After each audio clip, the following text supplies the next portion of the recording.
Vamos a la palabra de Dios.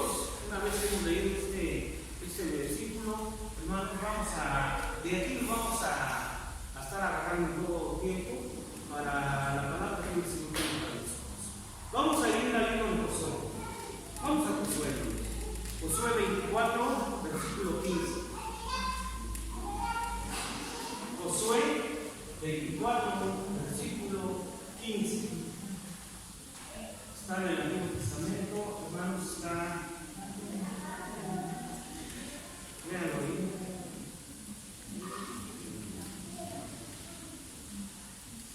Josué 24, versículo 15. ¿Ya estamos ahí? Amén. Dice la palabra de Dios en el nombre del Padre, del Hijo y del Espíritu Santo. Y si mal os parece servir a Jehová, escogeos hoy a quién servirán. Si a los dioses que sirvieron nuestros padres cuando estuvieron al otro lado del río, o a los dioses de los amorreos en cuya tierra habitan, dice Josué, pero yo y mi casa serviremos a Jehová. Amén. Aquí Josué les está poniendo al pueblo de Dios, les está poniendo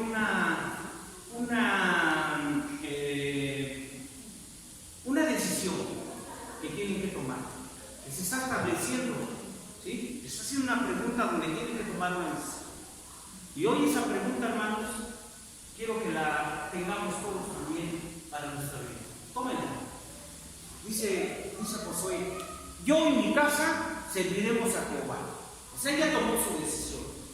Y la tomó como sacerdote de su casa, la tomó por toda su casa. ¿Sí? ¿Quién ya tomó esa decisión de decirle al Señor, Señor, yo y mi casa te serviremos a ti? Cuando Él establece esta palabra, cuando Él da esta palabra, había reunido a las tribus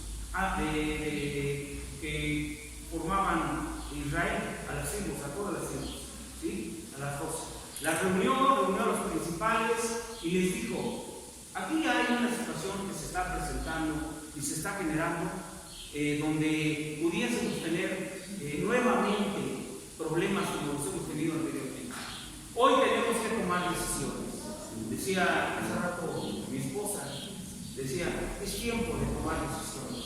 Es tiempo. ¿Sí? ¿Por qué, hermanos? ¿Por qué es tiempo de tomar decisiones? Así le dijo Josué al pueblo, es tiempo de tomar una decisión. Le dijo Josué al pueblo, hoy yo les anticipo, ustedes a quién le van a servir. Ya estuvo bien. Casi les dijo, ya basta, ¿sí? De estar de tibios, ya basta de estar titubeando. Hoy tenemos que tomar una decisión. Pero yo y mi casa le vamos a servir al Señor. ¿A quién le van a servir? Viene la pregunta. ¿Le van a servir a los dioses? A los dioses a quienes sirvieron nuestros padres, ¿sí? Cuando estuvieron al otro lado del río, ¿dónde estaban? Estaban en Egipto, estaban esclavos. ¿Les quieren servir a los dioses de nuestros padres? ¿Le quieren servir a los dioses donde están ahorita habitando? Son dos lugares diferentes. Uno, si lo llevamos a nuestra vida, uno a nuestra familia y el otro a donde estamos viviendo en este momento. Llámese nueva familia, llámese comunidad, llámese el lugar donde estamos habitando. ¿Sí? Por eso le dice, ¿o quieres servir a los dioses de los que están aquí? Los amorreos, los saduceos, jebuseos, ¿sí? ¿A quiénes les quiere servir? ¿A quiénes? A ver, yo creo que todos, o la mayoría, tenemos un extracto en el cual nuestras familias pues estaban muy orientadas, influenciadas por la religión tradicional, ¿sí? Y todavía mucha gente sigue influenciada Cuando a esa gente le preguntas, oye, ¿tú a qué dioses adoras? ¿Tú en quién crees? ¿Qué nos dice la gente? Bueno, pues yo traigo una tradición. Mis padres eran, no sé, católicos, o a lo mejor eran cristianos, o a lo mejor eran testigos de Jehová, o a lo mejor eran... Y muchas veces nosotros le damos continuidad a esa tradición de fe que nuestras familias vienen trayendo, ¿sí? De ahí que muchas veces cuando les compartes a alguien, se le hace muy difícil romper con esa tradición, ¿sí? Cuando les preguntas, oye, ¿en quién crees tú? No, pues ya sabes que yo creo en los santos. Pero sabes, hay una cosa. Tú has leído la palabra de Dios y por lo regular la respuesta es no. Entonces, ¿por qué crees en ellos? Porque me lo heredaron mis padres, ¿sí? Y yo no voy a romper con la creencia de mis padres. Sería como traicionarlos a ellos. Sería como negar la instrucción, el amor incluso de mis padres. Esa es una fortaleza, hermanos, tremenda cuando compartimos la palabra. La gente no sabe por qué cree en los santos, pero la gente se aferra a decir, es que a mí, yo me acuerdo que me ha pasado en varias ocasiones. Una vez hablaba con una familia, les hablaba del Evangelio, les compartía, y hasta fueron a recibir al Señor. Una vez que terminamos, me dice la mujer, la esposa, era un matrimonio, me dice, yo sí, quiero escuchar a Jesús, quiero conocer a Jesús, pero mi Sanchandel no me lo quita nadie. Luego me pasó por otra familia, con todo respeto lo que digo. ¿Por qué? Porque también mi familia viene de esa tradición. Otra familia me dice, de la misma forma, termina diciendo, pero mi niño cielito no me lo quita nadie, porque él me ha hecho mucho milagro. ¿Sí? Y eso es algo con lo que nos encontramos todos nosotros. Esos son los dioses de nuestros padres. Cuando nosotros nos preguntamos, ¿de dónde viene tu fe? ¿En qué estás sustentada? No, pues yo sí creo en Cristo, pero también en los santos. Yo sí creo en Cristo, pero ¿sabes qué? Judas Tadeo está en un lugar especial en mi hogar. ¿Por qué? ¿Por qué lo adoras? Es que ese era el santo patrono de mi pueblo. Y yo cada favor pues le llevo ofrenda. Y la tradición no la quiero romper. ¿Tiene algo de malo?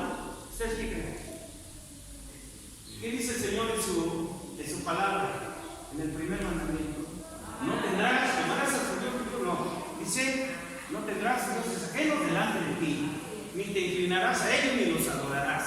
¿Sí? Porque yo soy un Dios celoso. ¿Sí? Esa es la instrucción que viene en la Escritura, el primer mandamiento. Ese mandamiento está en la Biblia que nosotros usamos en todas las Biblias, hermanos. Cuando vamos a Éxodo 20, ahí está. Yo lo viví con mi mamá. Mi mamá da servicio a la iglesia católica. Bueno, ya no ahora ya no, pero antes sí lo daba. Y yo le decía, a ver mamá, vamos a meditar un poco la Escritura. Y cuando íbamos a la Escritura, ella me decía, no, pero a mí la Virgen María. Y yo le decía, mamá, pero aún la Virgen María dejó de ser virgen y tuvo hijos e hijas, dice la palabra, ya no es virgen. Y ella misma llegó a adorar al Señor, y llegó a reconocer que Él era Dios. Dice, no, eso no es lo que a mí me han dicho.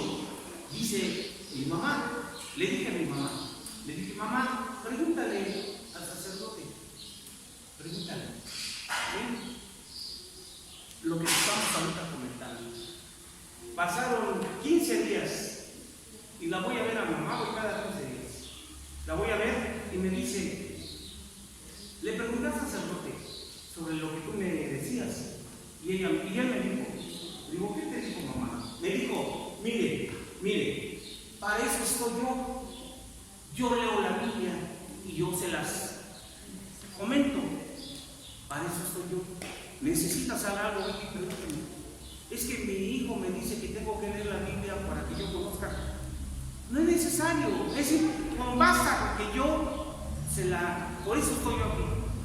Le digo, mamá, saca tus propias deducciones. ¿Sí? Tú decides, mamá. Entonces, ¿a qué dioses te vas a creer? ¿A los dioses que te inculcaron tus padres? ¿O a los dioses que ahora, con tu nueva familia, ¿sí?, adoras? ¿Por qué pregunto eso, hermanos? Porque a lo mejor ahora ya se casaron con alguien que practica la santería, ¿sí? O a lo mejor ya su pareja, o su esposo o esposa, tiene otras creencias y ustedes ya se acostaron, ¿sí? A lo mejor ustedes eran apasionadas, entregadas, conviccionadas en la obra del Señor, pero ahora es un piano. ¿A qué dioses te estás sirviendo? ¿Sí? ¿A qué dioses? Dice la palabra de Dios, perdón. Dice, 1 Timoteo 2:5. Solamente si están anotando, anótenlo, se los voy a leer yo, para que vayamos un poco rápido. 1 Timoteo 2:5.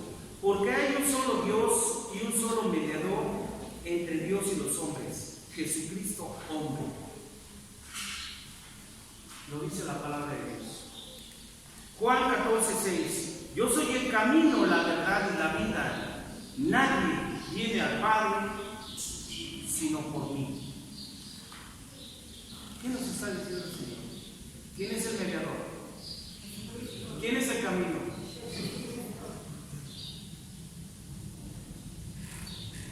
Mateo 28:18. Jesús se acercó y les habló diciendo: toda potestad me es dada en los cielos y en la tierra. ¿A quién le fue dada toda la potestad?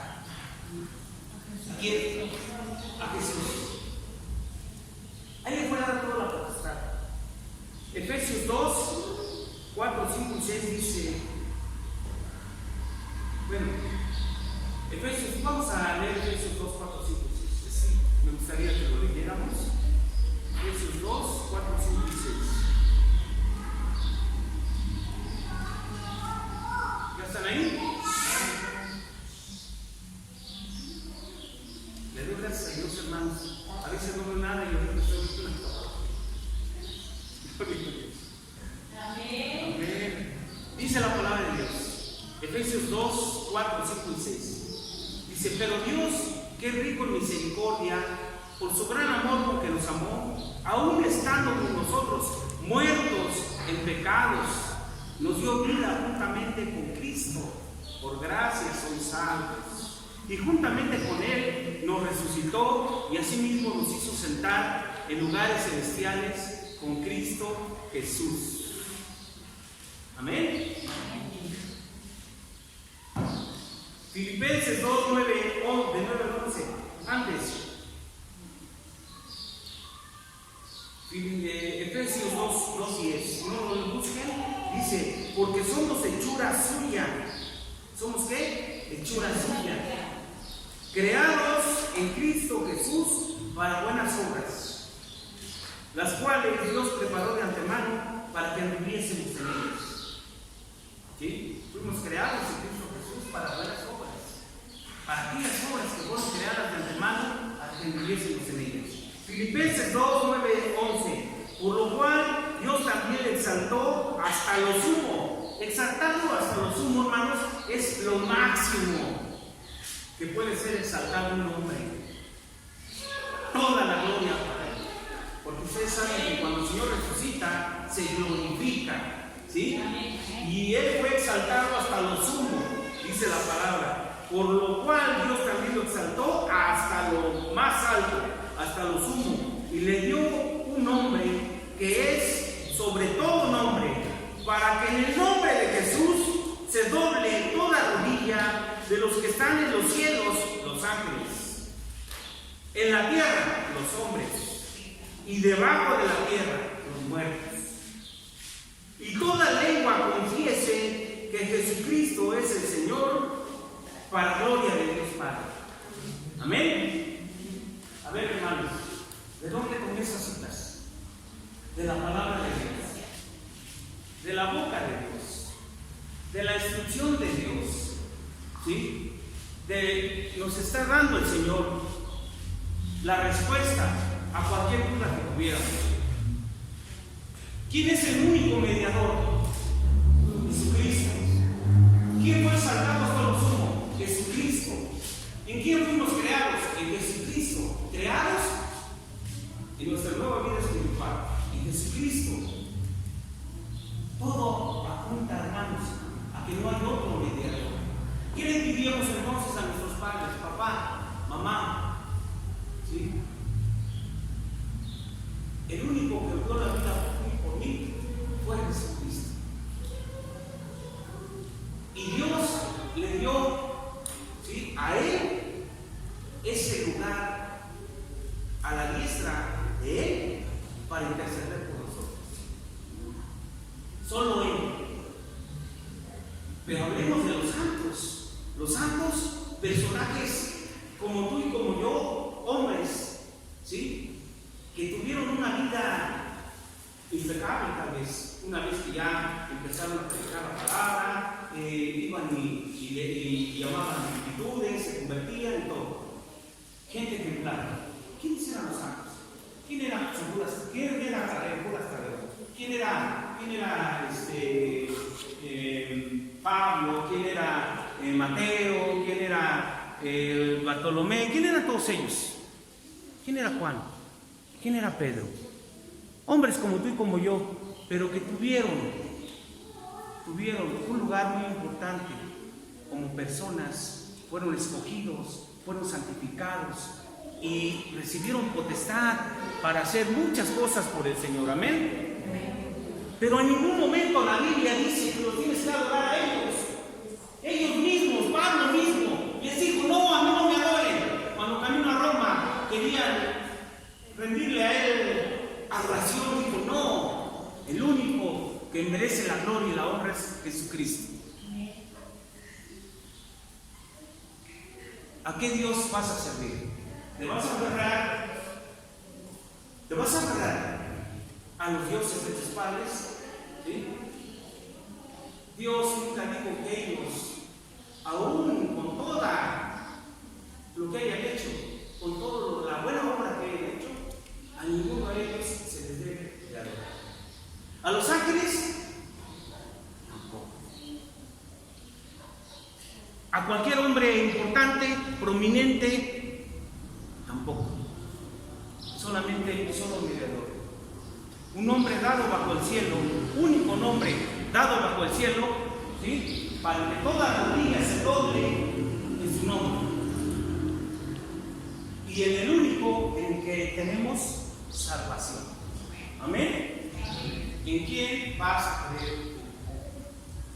¿A quién vas a adorar? Ah, no, pero es que yo me siento mal con mis papás porque yo sé su tradición y cuando voy, es más, a ver, hermano,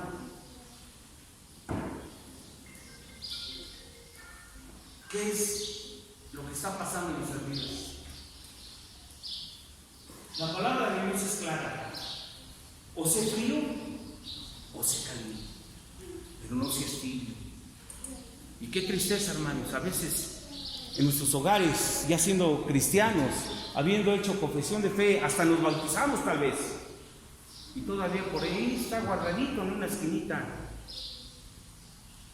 ¿Sabes, hermano? Delante de Dios, ¿es para ti tu Padre?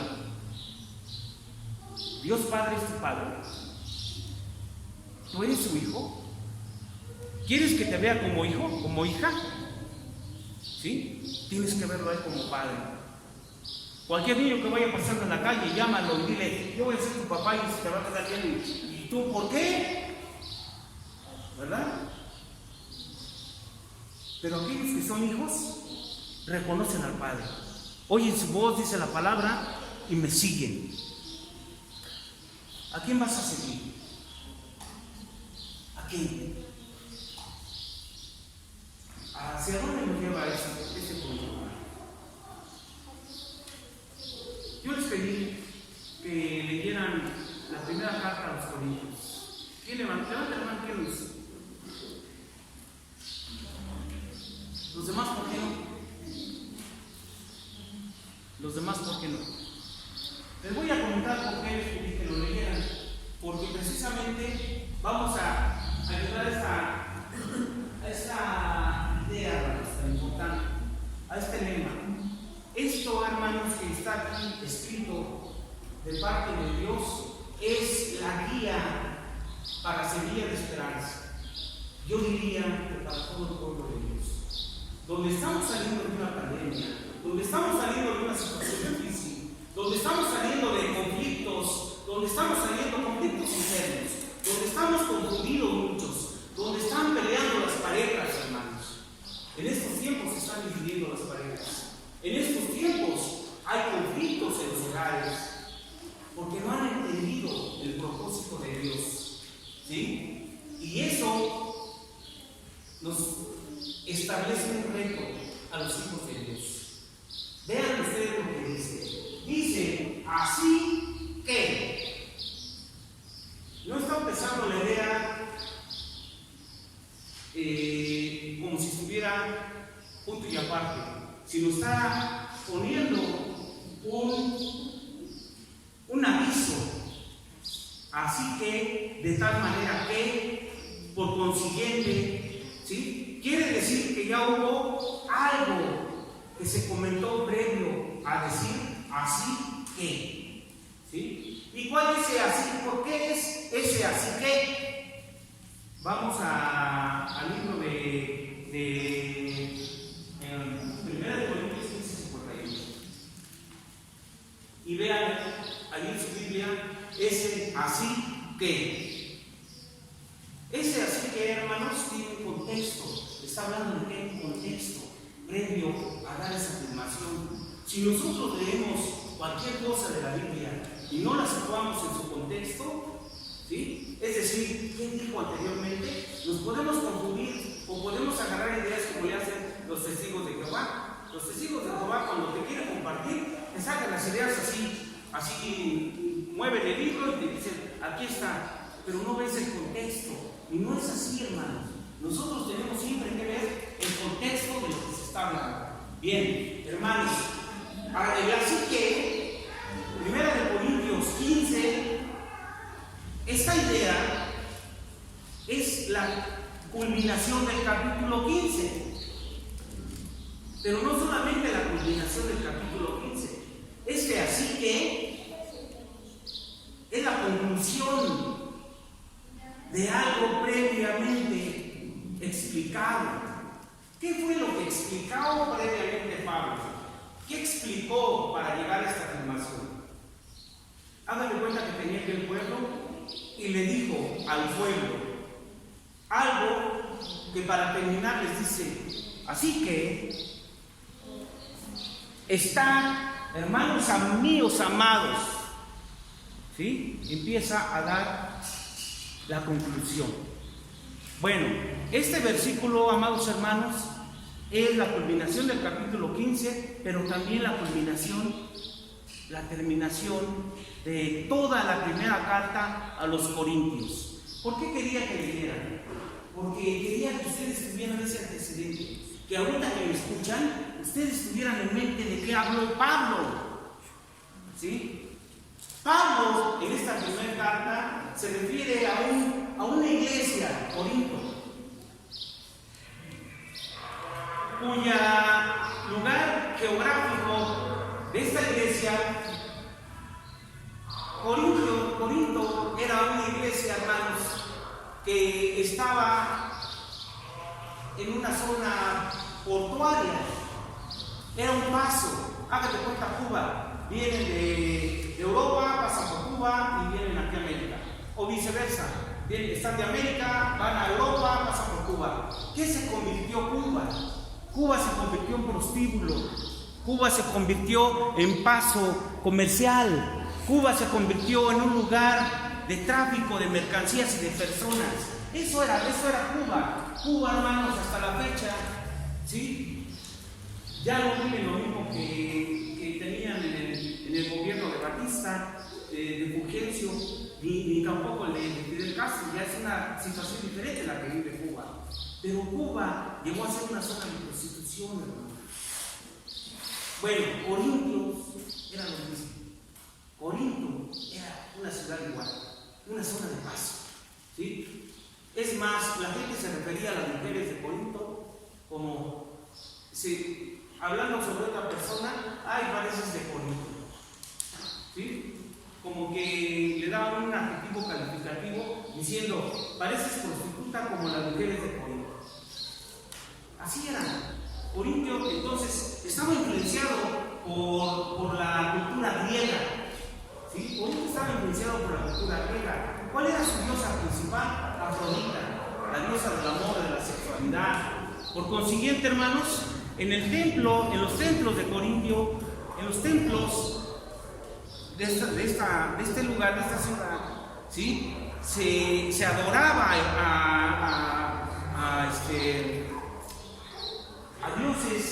a dioses, hermanos, que se corrompían.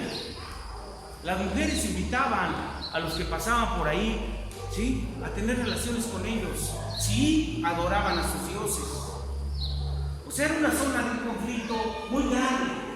Y Pablo le habla a una iglesia que tenía problemas, una iglesia, hermanos, que no se ponían de acuerdo, había divisiones, una iglesia donde había inmoralidad. Hay un caso que Pablo mencionó, el caso de un congregante de esa iglesia que tenía relaciones sexuales con su madrastra, ¿sí? Había problemas legales entre los hermanos, ¿sí? De que un hermano que había demandado en los tribunales paganos. Los judíos, hermanos, tienen sus propios tribunales. Cuando tienen un problema van a la sinagoga y arreglan el asunto, ¿sí? Bueno, se estaba dando en Corintios, se estaba dando que ya los hermanos de la iglesia demandaban en los tribunales paganos, en otros tribunales a sus mismos hermanos judíos. En este caso ya era una iglesia cristiana, ¿sí? Y los demandaban. Había muchos problemas, había división. La cena la celebraban, los que tenían para bajar comían de un lado, los que no tenían al otro lado. Y así vivía la iglesia. Hermanos, esa iglesia no le agrada a Dios. Cuando Pablo llega de Éfeso, envía la carta a esta iglesia, prácticamente, hermanos, no solamente venía el regaño, sino también venía el hablarles del orden, de un nuevo orden. ¿Qué llegó a hacer Pablo con esta carta? Primera de Corintios. ¿Qué llegó a hacer? ¿Qué quería? Ordenar la iglesia, hermanos. Quería ordenar la iglesia. Por eso les dije, vamos a leer esa carta. ¿De qué empieza hablando Pablo? Empieza hablando, hermanos, de cosas que tienen que ver con la vida diaria, con el orden de la familia, el lugar que debe tener la mujer en casa, el lugar que tiene que tener el varón, ¿sí? Empezó a hablarle de moral, es decir, empezó a ordenar la casa, pero sobre todas las cosas empezó a hablarles del fundamento. Hermanos, si alguien tiene sueño, levántese. Por ahí ven los ojitos que se están cerrando. Pónganse de pie, no tengan ninguna pena. Gánenle la batalla de algo, hermanos. ¿Qué estaba haciendo Pablo? Ordenando la casa, ¿sí? ¿Qué tenemos que hacer ahora? ¿Qué hemos estado haciendo? ¿A qué nos ha estado llamando el Señor? A ordenar la casa. ¿Quién es el varón? ¿Quién es el sacerdote o la sacerdotisa? A ver, a ocupar su lugar. ¿Qué lugar tienen los hijos? ¿Qué lugar tiene la esposa? Ese orden vino a establecer Pablo en términos de la vida diaria, cotidiana, práctica. Pero también puso el fundamento. También vino a hablarles del fundamento. Pero quiero que vayan a 1 Corintios 1. Vamos a 1 Corintios 1. 1. Y fíjense cómo le habla Pablo a la iglesia. Pablo sabía todos estos problemas. Pablo ya tenía el conocimiento total de cómo estaba viviendo, no solamente Corintios, también está Éfeso, vivía de la misma forma, que no se diga Gálatas, hermano, Galacia. Estaba en una situación bien fuerte. Imagínense Pablo, a veces desde prisión escribiéndole a estas iglesias. Levántense, hermanos, anímense. Miren, vamos a hablar de cuál es el fundamento. Conozcan el fundamento, pongámonos de acuerdo. ¿Por qué les decía yo a quién vas a servir? ¿Por qué yo retomaba eso? Porque precisamente Pablo viene a hacer algo semejante. Viene a decirles, a ver, hermanos, vamos a partir del fundamento que es Jesucristo. ¿Sí? ¿Y qué les dice al principio? ¿Ya están ahí? Dice, Pablo, llamado a ser apóstol de Jesucristo por la voluntad de Dios, dice, y el hermano Sóstenes, no dice de él, dice, y el hermano Sóstenes. A la iglesia fíjense, a la iglesia de Dios que está en Corinto, a los santificados en Cristo Jesús, llamados a ser santos, con todos los que en cualquier lugar invocan el nombre de nuestro Señor Jesucristo, Señor de ellos y nuestro. A una iglesia rebelde, dividida, problemática, inmoral, les está diciendo a la iglesia de Dios. ¿Cuánto amor? Les voy a decir por qué les habla así Pablo. Pablo ya estaba en el entendido, hermanos, de las cosas que no se ven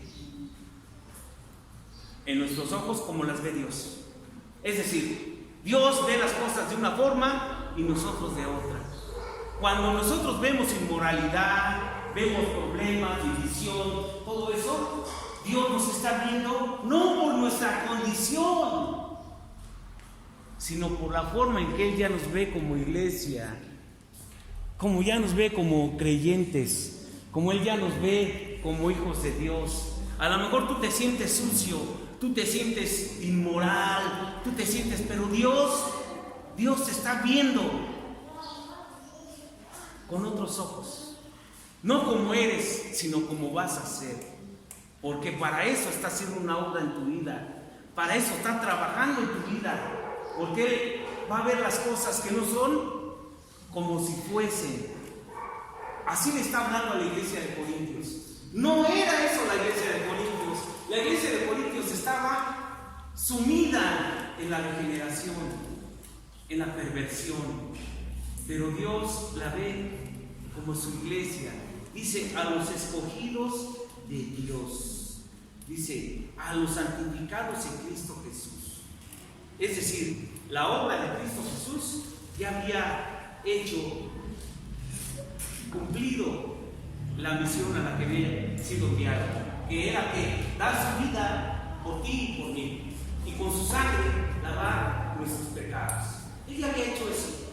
Y Dios ya lo está viendo así. Hermano, Dios, ¿cómo te ve? ¿Cómo te está viendo? Como santificado. ¿Cómo te está viendo? Como apartado para Él. Esa es la definición de santo. Santo significa no santo. No santo. Chabelo. Santo es una palabra que significa apartado. Apartado no de Dios, sino apartado para Dios. Amén. Eso es lo que significa santo. Y mientras Él te ve como santo, a lo mejor tú te sientes sucio. ¿Sí? Ahora, eso no significa, hermano, pues si tú me ves así, Dios, gloria a ti, puedo seguir siendo lo que soy. No, hermano, solamente nos puede ver así. ¿Por qué? Porque Jesús está entre nosotros y Dios. No San Pablo, no San Pedro, no Santa Teresa, no San Elizalde, no San Mona Muerte. No, nos está viendo así por la obra redentora de Jesucristo. Por eso nos ve santos, ¿Por qué? Por eso los ve limpios. ¿Sí? Cuando Jesús se quita de tu vida, Dios te ve tal cual eres. ¿Por qué necesitamos que Jesús esté en medio de nosotros?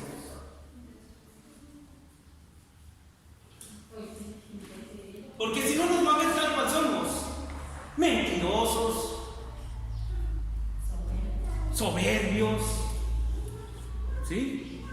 Pero Dios, en su amor y su misericordia, mandó a su Hijo a morir por nosotros, ¿sí? ¿Por qué lo hizo? Juan 3:16. ¿Por qué lo hizo?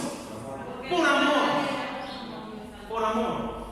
Si nosotros vemos entonces el capítulo 12 al 15, ¿sí? Del 1 al 12, en Primera de Corintios, del 1 al 12, se habla de cosas diferentes, hermanos, que tienen que ver con la vida familiar, con la vida de la iglesia, con la vida de la comunidad, del pueblo, etcétera, etcétera.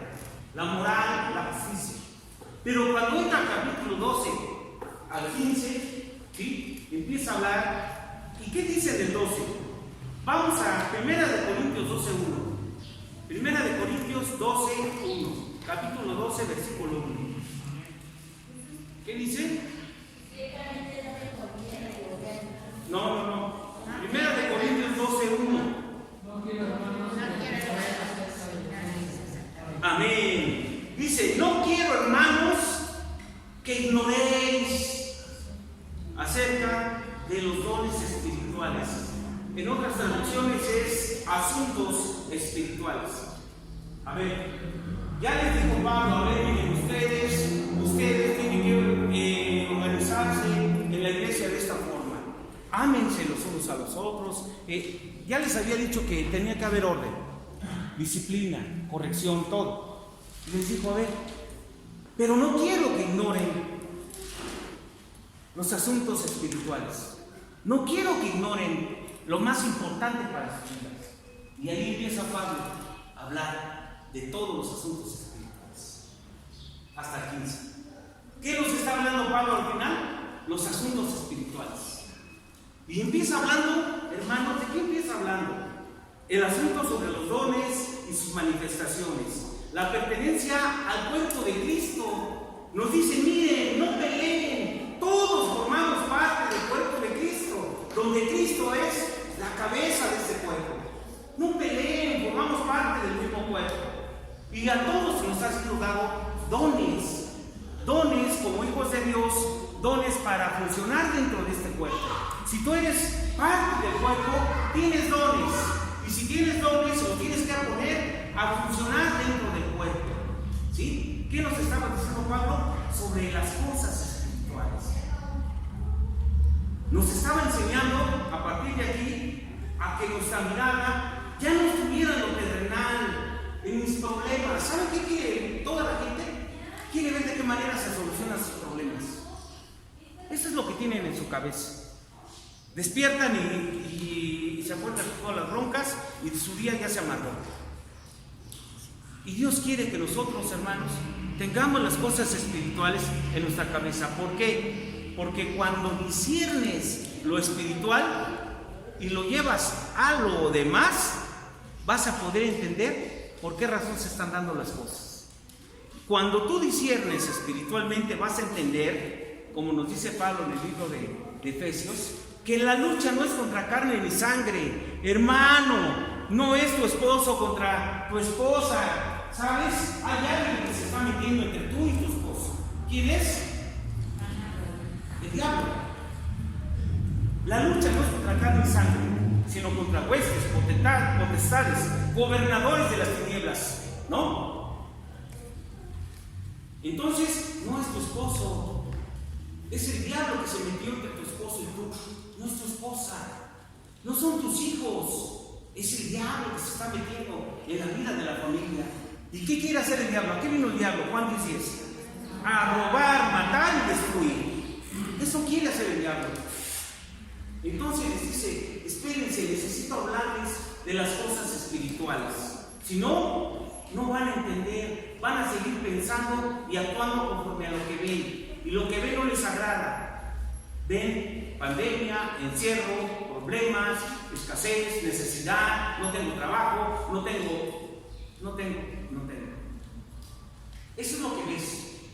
Pero velo espiritualmente. Y espiritualmente tenemos una batalla, hermanos, espiritual. Tenemos una prueba que a algunos ya se les convirtió en tribulación porque no han entendido. Y ya se les fue de las manos. Y ya están yendo al psicólogo para que los trate de la depresión. Y ya están yendo al psicólogo para que les diga cómo soportar a sus hijos en casa. Y ya están yendo al psicólogo porque ya no aguantan al viejo. O a la vieja.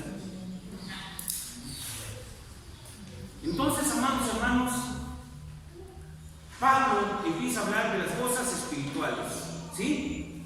Y dice: vosotros pues sois el cuerpo de Cristo, miembros de uno en particular, cada uno en particular. Primera de Corintios 13, el siguiente capítulo, dice, nos viene a hablar de las operaciones de los dones, es decir, cómo se ejercitan los dones. Nos habla también de algo muy importante: el amor. El amor. ¿Por qué les viene a hablar del amor a los corintios? ¿Por qué fue necesario para él hablarles del amor? Porque no se amaban, hermanos. Porque actuaban como rivales. Actuaban como tú con tu esposo y tú con tu esposa. O con tus hijos. Y les vino a hablar del amor, del verdadero amor, no del amor que en ese tiempo se ejercitaba. En ese tiempo se ejercitaba el amor eros, el amor sexual, ¿sí? Era más importante que cualquier amor. Y el filial, el a mi hijo, a mi hija, y a él lo quiero, y a lo quiero, los demás no me interesa. Y él les vino a hablar del amor ágape, del amor de Dios. Él les vino a hablar y decir del amor de Dios. Y para eso en el capítulo 13 nos empieza a dar las características del amor. ¿Se dan cuenta por qué es importante leer? Porque así vas a comprender lo que habla sobre el amor. ¿Quién me puede dar una característica del amor de Dios? Alguien que leyó o que ya leído. ¿Quién puede hablar de una característica de cómo es el amor desde los ojos de Dios? ¿Cómo es? Todo lo soporta. Todo lo soporta. Otra característica. Es sufrido. Todo. ¿Qué más? Nunca deja de ser. ¿Cuál? Nunca deja de ser. Es constante. Es para todo el tiempo. Dios no te dice te amo ahorita y al rato ya no. Porque hasta con todo su amor te vas a ir al infierno si no haces caso. Otra característica del amor: no hace lo indebido. Otra característica del amor: todo lo soporta, es benigno, perdona. ¿Se dan cuenta ustedes, hermanos? ¿Se dan cuenta? Esto es lo que le viene a enseñar a la iglesia de Corinto. Esto es lo que nos está enseñando ahorita, hermanos. Eso es lo más importante. Dice la palabra que es el vínculo perfecto, el amor. Y Pablo ya tenía en su corazón esa idea, y por eso él dice: así que ya les expliqué lo de la carne, ahora quiero hablarles de lo espiritual. Y estando hablando de lo espiritual, hermanos míos amados, hermanos míos amados, hermanos míos amados, en otras palabras, los amo, hermanos, los amo. ¿Quién ha dicho a su hermano te amo? Dígale, voltee y vea a su hermano y dígale te amo. Pero dígalo de corazón, si no ni se lo diga, hermano, porque te amo. Le amamos, hermano, en el nombre de Jesús. Dígale, hermana, te amo, Señor, te amo, los amo. Entonces, hermanos, amados míos, hermanos, dice el 14, después de que les habla del amor, capítulo 14, dice: describe y detalla las 3 manifestaciones de la adoración: hablar en lenguas, interpretación de lenguas y profecía. Fíjense, ya se mete a terrenos más poderosos, ¿sí? Hablar lenguas dentro de la congregación, interpretar lenguas y la profecía. les viene a hablar de cosas más elevadas. O sea, va subiendo del piso, empieza a hablar en el 12 de las cosas espirituales. ¿Y con qué termina, amados hermanos? Capítulo 15, 1 en adelante. La resurrección de los muertos. La resurrección de los muertos. Amén. ¿Con qué termina? La resurrección de los muertos. La resurrección del Señor. La resurrección de los muertos. La resurrección del cuerpo. Fíjense, ¿por qué el Señor nos lleva de esa forma? Nos habla de lo cotidiano, pero luego se va a lo espiritual. Porque a Dios, hermano, les interesa que nosotros aprendamos a vivir en el mundo sobrenatural. Que aprendamos a vivir en la espiritualidad. ¿De qué forma vamos a entender el reino de los cielos, el reino de Dios, si no es de una forma espiritual? ¿Qué quieren las iglesias, el Señor? Que seamos espirituales, hermanos. Que dejemos de vernos como enemigos, que dejemos de criticarnos, que si hablas bien, que si te vistes bien, que si no te vistes bien, que si hoy veniste, mañana no veniste y te encontraron comprando caguamas en la tienda y comprando alcohol en el supermercado y que ya te estás peleando el chongo con la de la fruta. ¿Sabes, hermano? A Dios lo que le importa es que le des el primer lugar a lo espiritual. ¿Por qué? Porque aquello que se puede entender espiritualmente te va a dar la capacidad de entender todo lo demás. Todo. Y entenderás, hermana, que tu hija no es tu enemigo. ¿Sí?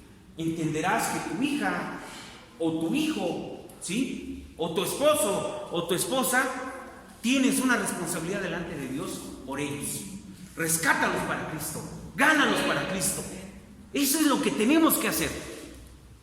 No me voy a divorciar de él, no me voy a divorciar de ella, no lo voy a dejar, lo voy a ganar para Cristo. Mi vecina, que todo el día me echa la basura a la puerta con todos mis teléfonos de su perro, ¿qué tengo que hacer? Bendecirla. ¿Qué tengo que hacer?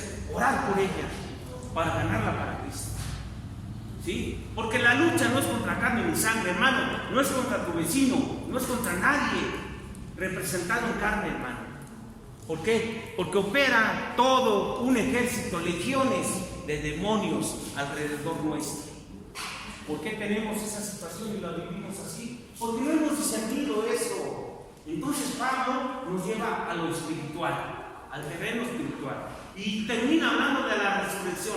¿Por qué creen ustedes que termina hablando de la resurrección? ¿Por qué? ¿Por qué? Porque precisamente, hermanos, a ver, escuchen y pongan atención, esto es importante para nuestra vida cristiana, importante, ¿sí? La resurrección nos da a los cristianos la verdadera identidad. Lo vuelvo a repetir. La resurrección de Jesucristo hizo posible que nosotros pudiésemos ser perdonados de nuestros pecados y recibiésemos salvación. La resurrección de Jesús dio la posibilidad a que nuestra vida fuera transformada y que nosotros pudiéramos recibir al Espíritu Santo en nuestra vida y empezar un proceso donde Él va a empezar a orar hasta la perfección. Es decir, dice, perfeccionando día a día, nos va santificando, ¿sí? Obviamente es un proceso hasta que va a terminar hasta nuestra muerte, hasta que Él venga, ¿sí? Él nos va a regenerar y posteriormente vamos a resucitar juntamente con Él.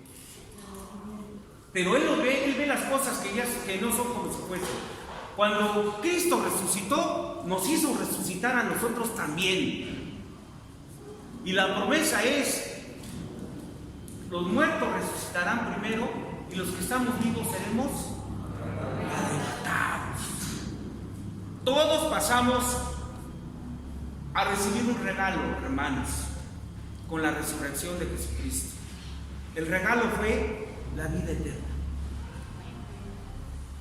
Y esa vida eterna se convierte para el cristiano en la esperanza gloriosa. Nosotros, cuando seamos arrebatados o seamos revividos, resucitados de los muertos, tendremos y podremos gozar de esa promesa de parte de Dios, que es la vida eterna. ¿Por qué habló primero de Lázaro? Lo puso como ejemplo, lo puso como antecedente de lo que él iba a hacer en sí mismo. ¿Y lo iba a hacer para qué? Para darnos vida. Con la resurrección, hermanos, nos dio la vida. La vida.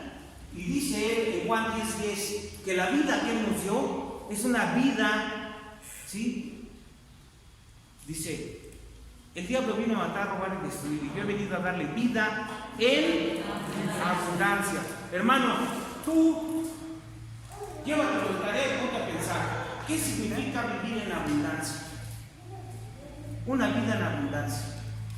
Te voy a decir, retomando la clase, la prédica pasada, la que me tocó a mí, ¿sí? Yo les hablaba de lo oprobio, ¿se acuerdan? De lo oprobio. ¿Se acuerdan qué era lo oprobio? ¿No se acuerdan qué era lo oprobio? ¿Qué significaba la palabra oprobio?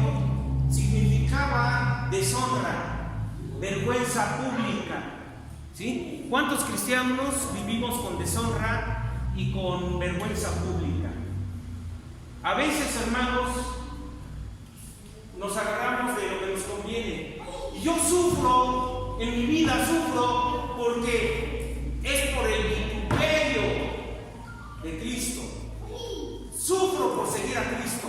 Por eso mis vecinos no me hablan. Por eso mi familia tampoco. Y sabes, hermano, a veces nos engañamos a nosotros mismos. No estamos sufriendo por el vituperio de Cristo. No estamos sufriendo por seguidores de Cristo.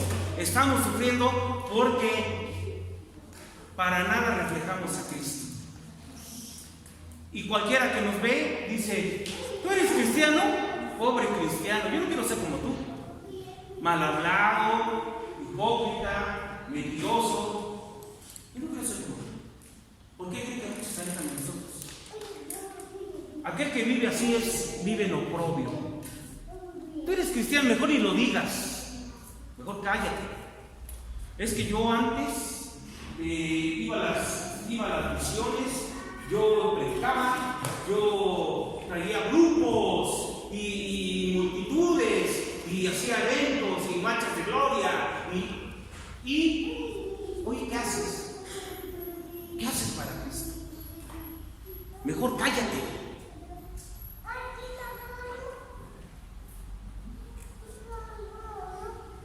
Porque estás viviendo oprobio. Porque cualquiera que te ve dice, tú eres cristiana, yo no quiero ser como tú. ¿Por qué crees que tu familia se burla de ti? Porque no reflejas a Jesucristo en tu vida. Porque tu familia no ve a Cristo en tu vida. Entonces, ¿qué es lo que te hace, hermano? ¿Qué te va a hacer seguir a Cristo? Y ya no van a ser tus dioses de tus padres, ni los dioses de donde vives. Ahora va a ser Jehová, el Señor de los ejércitos, el que vas a seguir. ¿Por qué? Porque estás conviccionada, porque ya tienes identidad, sabes que eres hija de Dios, sabes que Dios te ha levantado de la basura y te ha puesto en lugares al lado de Él. ¿De acuerdo? Porque ya sabes quién eres. Y donde quiera que te plantes, tienen que ver a alguien en ti, tienen que ver a Jesús en tu vida. Si no lo ven, si estás ahí tirada, sabes, hermano, ni digas que eres cristiano, porque a lo mejor ni lo eres. Entonces, no es lo mismo que dijimos, oprobio, vergüenza y deshonra pública, no es lo mismo que lo que vamos a sufrir por seguir a Cristo. Y cuando a ti te rechace la familia por seguir a Cristo, porque ya les predicaste, porque ya te corrieron, ¿sabes, hermanos? Serás enaltecido. Pero si no, solamente eres, ¿sí?, un pobre cristiano. Si es que eres cristiano. Ni hables de que eres cristiano cuando te vienen a hablar majaderías.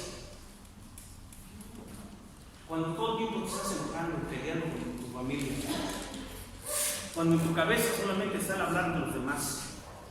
Y a todos te comes, menos a Cristo. ¿Verdad que no es lo mismo? Entonces, hermanos, vean lo que hizo Pablo. Llega a dar ahora sí, después de hablar de la resurrección, de darnos identidad, de que gracias a la resurrección nosotros somos lo que somos ahora. Después de que termina eso, dice, ¿cuál es la tarea? Amados hermanos corintios, amados hermanos de Semilla de Esperanza, ¿cuál es la tarea entonces ahora? ¿Cuál es? Ahora sí, así que, hermanos míos amados, él amaba a la iglesia, ¿verdad? Dios ama a la iglesia, a pesar de su condición. Lo vimos en 1 de Corintios, una iglesia que peleaba, pero Dios le dice, la iglesia de Dios.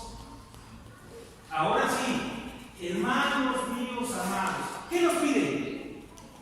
Que estemos firmes, constantes. ¿Eso qué significa, hermanos? Firmes y constantes. Firmes y constantes. Vamos a Colosenses 1, 21, 23.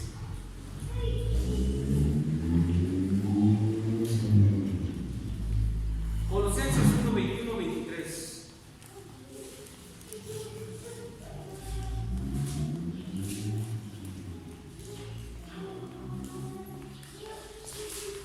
¿Qué dice Filipenses? Digo Colosenses.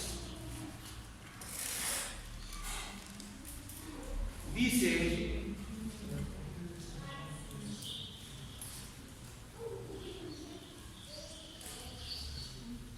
y a vosotros también, que eras en otro tiempo extraños y enemigos en vuestra mente, haciendo las malas obras, ahora os he reconciliado en su cuerpo de carne por medio de la muerte, para que presentemos santos y sin mancha e irreprensibles delante de Él.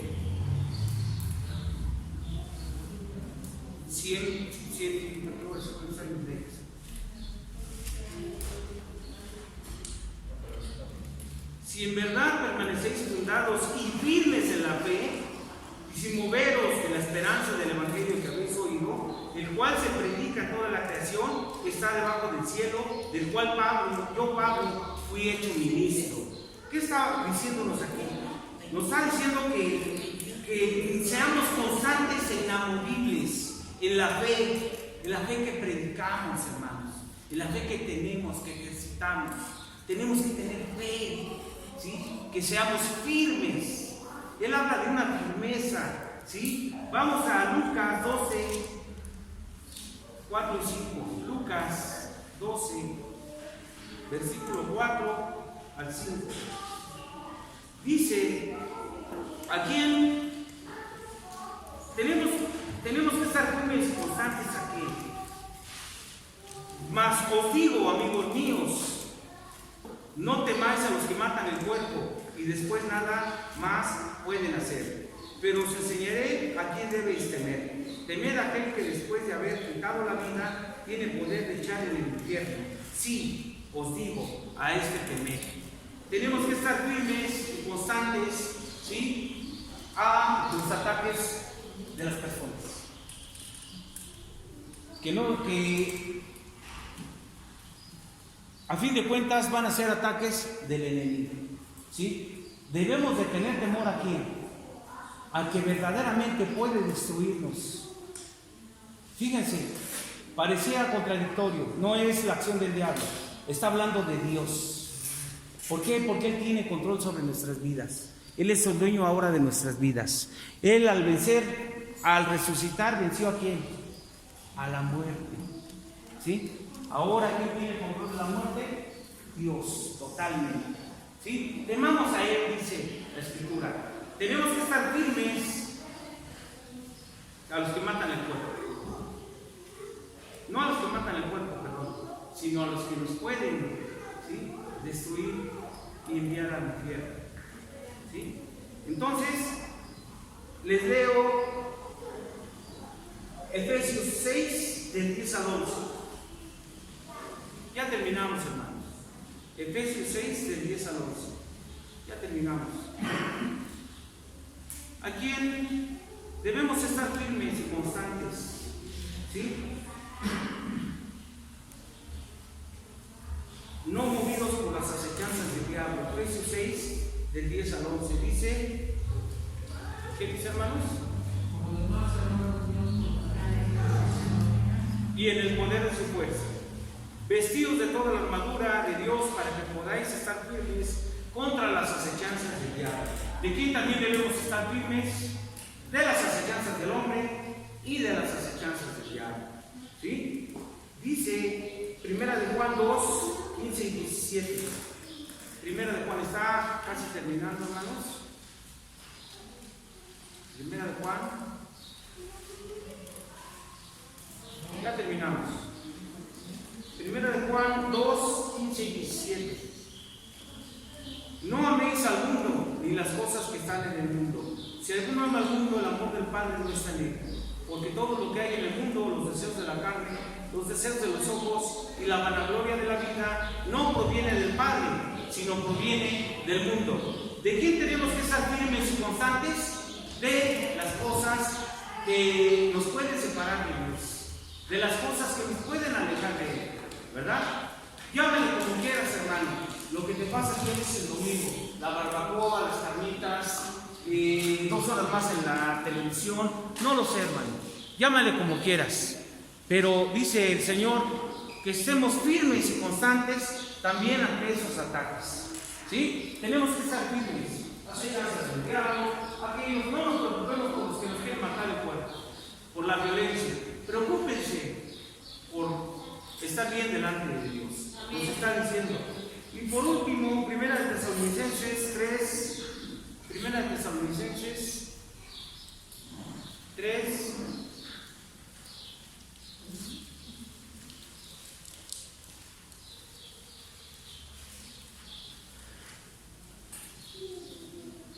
de 7 al 13. Dice Primera de Tesalonicenses 3, de 7 al 13.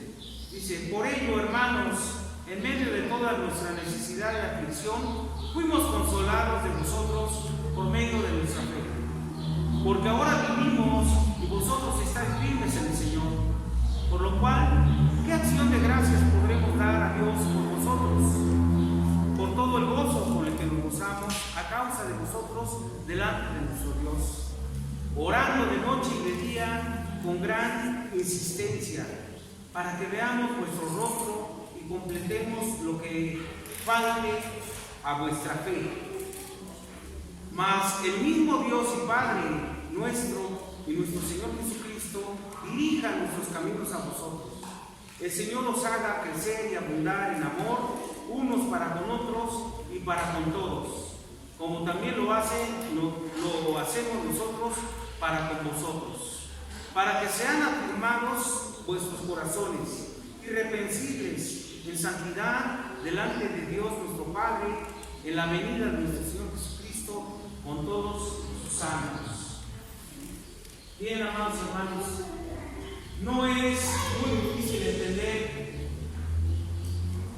ese versículo, pero no es difícil cuando tú lo haces buscando que Dios te hable y te revele cuál es el propósito que hay para el caminar ahora. ¿Qué es lo que tenemos que hacer? Tenemos que estar firmes y constantes.